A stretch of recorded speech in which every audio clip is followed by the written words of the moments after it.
Morning. Thank you very much for your kind invitation. I am Daniela Di Bucci. I work at the National Civil Protection of Italy, and I am a geologist, but I've been working for many years at the boundary between scientists and decision makers. Disaster risk reduction related to civil protection risks is based on technical decision makers and scientists. There are two pillars. Above them, there are the political decision makers who represent the political willingness and who support the activities according to their electorate mandate. The technical decision maker and the scientific community plays two roles that interact each other. The first one manages the entire risk cycle, and the second one provides data, products, models, and so on for a sound decision making.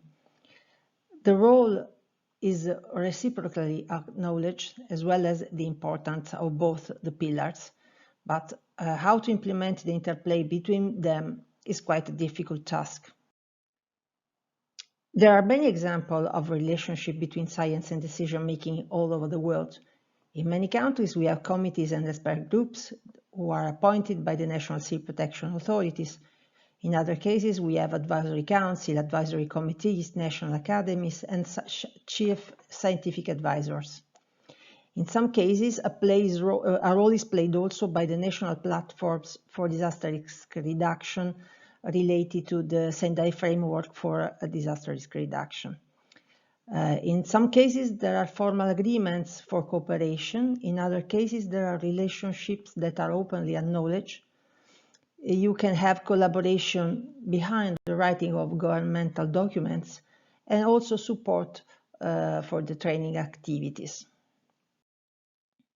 From a European perspective, civil protection is ruled by the Decision 1313, and in the amendment of 2019, the law introduced the Union Civil Protection Knowledge Network, which is, as said by the law, a network of relevant civil protection and disaster management actors and institutions, including centers of excellence, universities, and researchers, together with the Commission. And further evolution of the law strengthens the knowledge network more and more. So Europe is making huge efforts to build this knowledge network, and they are involving all the different stakeholders in this difficult task. In Italy, civil protection is a service, is a national service. So it is multi-level with responsibilities in a wide range of fields of the risk cycle. It's coordinated by the Civil Protection Department, which is a department under the Prime Minister's office, and is currently ruled by the Civil Protection Code, which is a legislative decree. There are many subjects that make up the system. They are divided in three main groups: the components, that is the state, regions, autonomous provinces, and local authorities, so the civil protection authorities; the operational structures, such as firefighters, volunteers, and so on; and the contributing subjects, which include professional orders, public and private companies, as well as citizens who are an important part of the civil protection system. The scientific community is part of the operational structures, so is fully involved officially in the civil protection system. Which are the risks of civil protection in Italy? Also in this case, the law establishes which are the risks.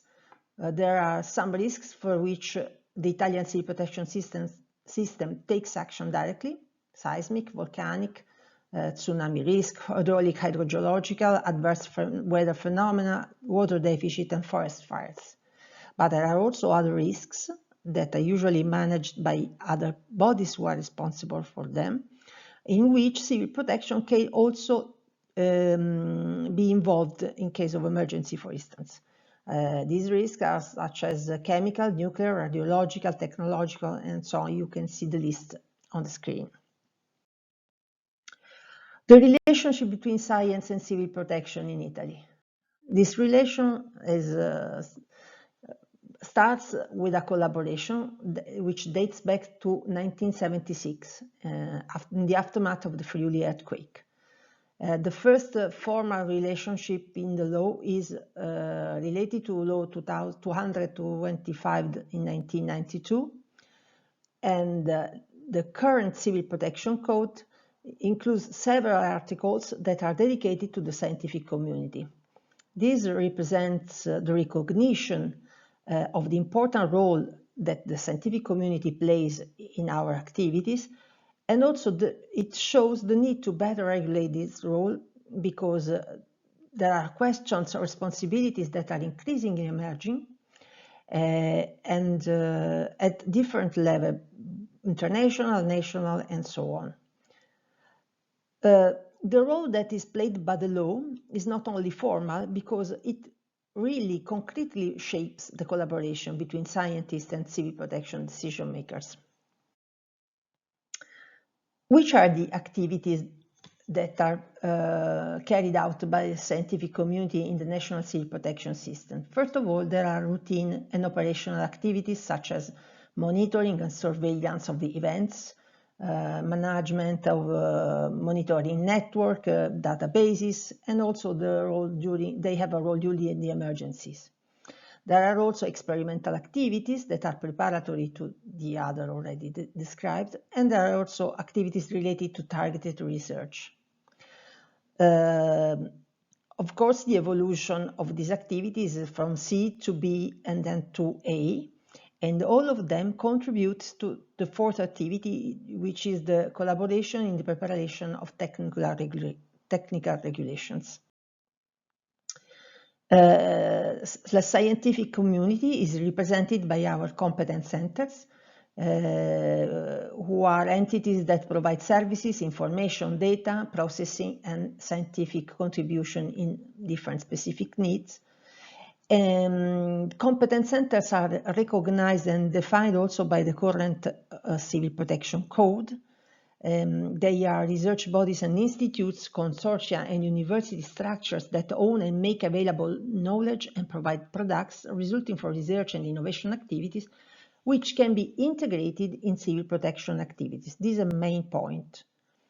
Of course, we appreciate really the idea that these competence centers may constitute a network among them to work on multi-hazard and multi-risk items. In one of the competence centers, ISPRA includes the Geological Survey of Italy. This may be interesting for you, and GEM is also in a way similar to our competence centers. There are many activities and contributions that science can realize can carry out for the civil protection system. There are permanent activities and finalized research that I have already described. They are carried out by competence centers, IDES universities, research institutes, and others. Then we have permanent commissions of civil protection. In Italy, we have the Major Risk Commission. We can have a commission on specific subjects. We can have research funded by other subjects. And we can have also single researchers and groups that carry out spontaneous research. An important figure, an important element in civil protection is the role played by the hybrid experts. Hybrid experts are civil servants who have a solid expertise in both research and public administration. They can understand and use the language of the two fields. They see their expertise recognized by both the scientific and decision-making communities, and so they are called upon to play an interface role because they are able to link demand and expectation on one side and data, information, and certainties on the other side. In Italy, we have a long tradition of hybrid experts that work within our public administration. Without wanting to go in detail through all of them, we can see that in the last 3 decades, we have had hybrid expert from the role of minister to the role of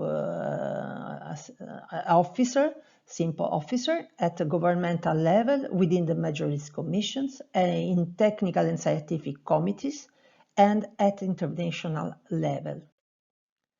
So, coming to a conclusion, we don't think that we can apply as it is the Italian model in other countries, because every country has its own uniqueness in the field of civil protection, and there is no civil protection model valid for all countries. But some idea and solution can be a good input for other countries and for European and international bodies who work on disaster risk reduction. Scientific participation and the contribution of scientific community to the civil protection system activities regulated by law makes roles and responsibilities clear. So this is a good solution in our activities. And also we find very useful that the scientific community is formally part of the civil protection system. We promote the cross-fertilization between STEM disciplines and social sciences, for instance, behavioral sciences. And we consider an added value the presence of a hybrid expert in the civil protection system. I want to give you here a few references here and also here. And this is to conclude my presentation. So thank you very much for your attention.